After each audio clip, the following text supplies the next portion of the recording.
Kia ora and welcome back to the BEIA Be On Air podcast series at Meetings 2026. We are here in the magnificent New Zealand International Convention Centre. And my guests during this lunch hour, sorry to take you away from that beautiful food, is Gavin Oliver from EcoZip Adventures on Waiheke. Thank you so much for being with us today. What are you actually doing here today? What is your goal for being at Meetings 2026? Hayley, our corporate audience has been about 15 or 20% of the business for a number of years. But I think that as a business owner, you can never rest on your laurels. So you need to keep refreshing contacts with people. You need to keep being out there knocking on new doors. I think NZICC opening has been brilliant for the city. It's a fantastic resource. And obviously we're going to get to see a lot more, conference and incentive and business events, delegates coming. So being here and being part of this just seems like a naturally good thing to do for the business. And tell us about your business, because I know what it is. I've been there before, but there are some people out there maybe don't know what EcoZip Adventures are. Yeah, so 15 years ago, my business partner, Chris Hollister, and I came up with this concept. We talked about commercial conservation, or the idea that you took a traditional for-profit and re-geared it so that there would be conservation outcomes as part and parcel of the daily operations of the business. And zip lines was the idea we came up with, how we could do it.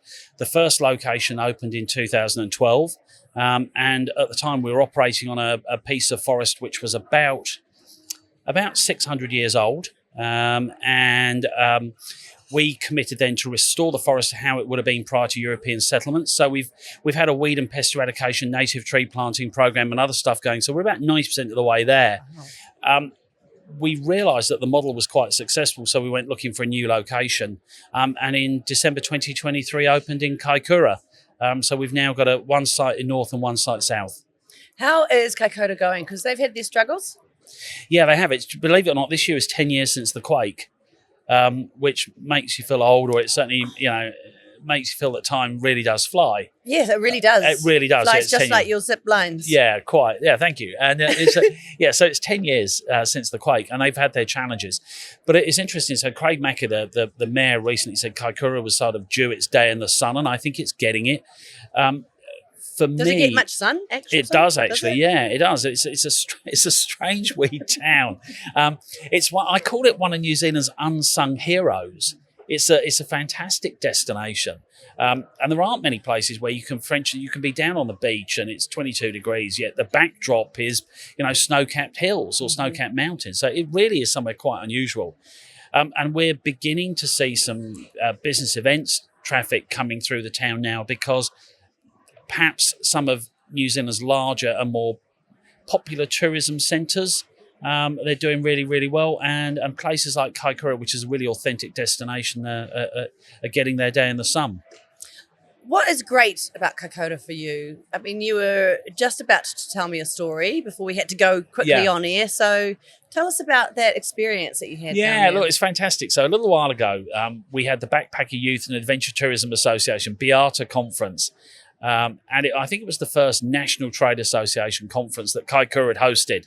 And it was in the beautiful new Sodima Hotel that's right on the Esplanade overlooking the water. And one of the keynote speakers was mid-flow when a pod of about 250 dolphins broke right outside, literally the other side of the road, 50, 60 metres away. And the conference stopped dead. And all the conference delegates got up, the doors were thrown open, and everyone raced outside to look at the dolphins.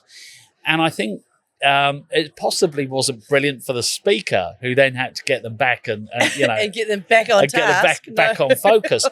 But you've done it. We've all sat through conference and events where, and I use the phrase, it's death by PowerPoint, and it's just Kaikoura's got that alternative. It's just there's something lovely and authentically Kiwi about it. And so I've been saying to buyers here, if you want to do something slightly different, I've been talking to professional conference organisers, and I said, if you really want to wow your customers, don't take them back to the places they've been. Yes. Take them something new. Show them something new. And that's kind of why I love it. And then Auckland, Auckland's got so much going for it, and Waiheke just continues to evolve, and it's hard not to be in love with Waiheke. Yes, it absolutely is. And also doing zip lines because for an adrenaline junkie like me, it's so much fun. Say fun, but it still feels a little bit sort of dangerous, doesn't it? Yeah, look, the idea is we jokingly said the idea is we're not trying to scare the pants off anyone, but we want to get your heart racing a bit. And we said, Chris and I originally said, I can't remember, I think it was 8 to 88 was the ideal age range. Actually, for a long time, we were 4 to 95. Okay. And our 95-year-olds was a 95-year-old lady from the island plus a 94-year-old best friend. And they're a great story because at the end of the experience, the elder of the two, Maney, slapped me on the arm, laughed conspiratorial and said, "We're all about adventure, not dementia." And she said, "You should get that on a tattoo," which I've been tempted to do. Maybe it'll be a T-shirt before it'll be a tattoo. But recently at Kaikoura, we had a 98-year-old. So that's kind of, I think we're in the business to find reasons why people should do things, not why they shouldn't. Excellent. That story ended well. I was a bit worried about when you said we've decided to pull it back from 95 to 88. No, it's good. It went the other way. It was 8 to 88 and we went the other way. Good. So what is your goal here, your ultimate goal here? Because we can talk about, how fun ziplining is, but you're here doing some business. How important is a trade show like Meetings 2026 for a business like yours? Look, it's essential. We're a small business. We couldn't possibly hope to achieve the reach that something like Meetings gets us without being at something like this. I couldn't get offshore and meet this breadth of people. You could send out 1 million EDMs, but they never carry the same value as a face-to-face conversation and a handshake and saying to someone, "I'm going to send you the things I'm going to send you," and actually doing it and following up. So it sort of turbocharges that sales effort. The other thing with business events is it's a long lead time.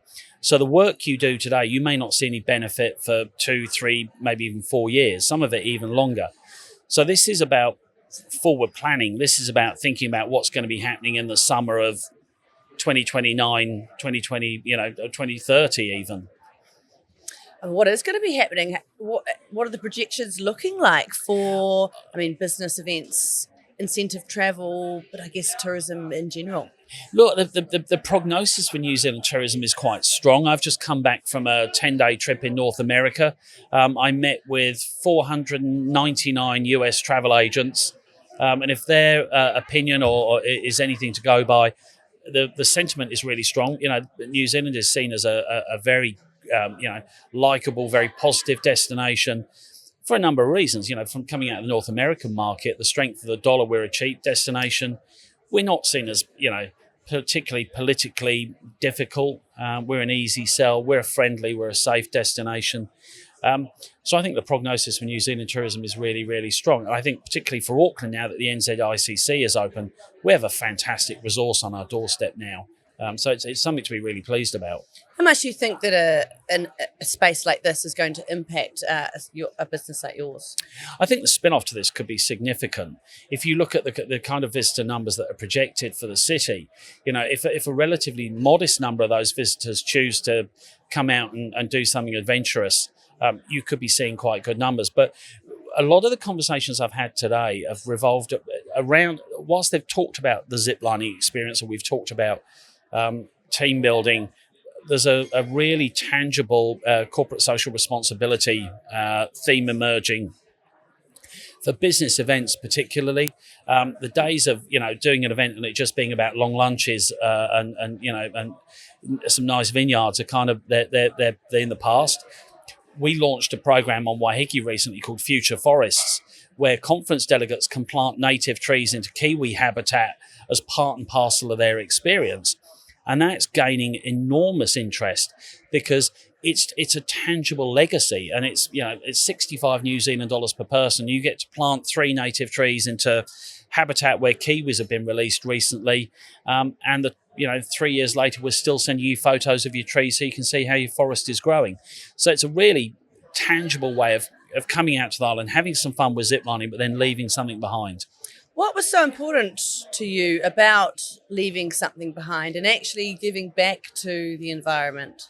You get to a certain age, you start to wonder what kind of legacy you're going to leave. And I've got 3 kids, and they're not kids anymore. They're 14, 17, and 20. And I do wonder sometimes what they would think of me as a business owner. And it would be lovely to think that, in a few years' time, they'll be able to point at a forest and say, my dad was involved in that. And my business partner, Chris, his girls are older. And I think the same for him, that idea that, dad did something good, Yes. is a big motivator. Is it a big business cost to do something like that? It is. It's look, the work that's been funded at Waiheke on the forest that we have there is substantial. It's tens of thousands of dollars every year to do this. Some of it is funded through the business. We have in 2019. It's a great story. In 2019, we launched an ability for customers to be able to donate a native tree as part of the process of making their booking with EcoZip. And this wasn't aimed at business events. This was just aimed at the public. So we switched this. I came up with the idea. We switched this function on in the booking system, and there was no fanfare. And 24 hours later, there was like $1,000 worth of trees had been donated, and there was a period of time where we didn't know what we were going to do with the money. You're like, now we need a space for this forest. And then there was a great, and it sort of when the borders were closed, I went to the guys at. There's a lovely reserve on the northern side of the island on Waiheke, Mackenzie Reserve. And I approached those guys and said, look, I've got some money. What do you need? And I think at first they thought it was a crank call because nobody phones and says, I've got the checkbook out. What do you want? And they said, well, could you find a couple of grand? And, because that would pay for our native trees and our pest eradication and track repairs. And absolutely, this is exactly what the money's for. So it's a really lovely thing to be able to do, and particularly if you can surprise people. You're obviously operating in an ancient forest, as you said. Do you have a favourite tree? Right down in the depths of the forest, there's a puriri, which we understand to believe to be the oldest puriri in the Hauraki Gulf. And in Māori mythology, the puriri is known as the mother of the forest because she fruits and flowers all year round. And it's really lovely to be down there because it's part of the site where there's no cell phone coverage. So I can go down there, and the team, we can contact each other by radio, but not by cell phone. So you can go down there in the shade of this stately, ancient, relic, and just sit and sort of, take 5 minutes to sit and relax, and nobody can phone you. That just sounds spectacular. It is a special place. We should come back and see it, because it's been a while since you did it. Come back and see how it's changed. It's been a long while, but I don't look like it's been a long while, of course. You don't look like you've aged. Neither do you. Thank you so much, Gavin. It was a pleasure to chat to you today. Thanks, Hayley. It was my pleasure talking to you. Thanks. Awesome.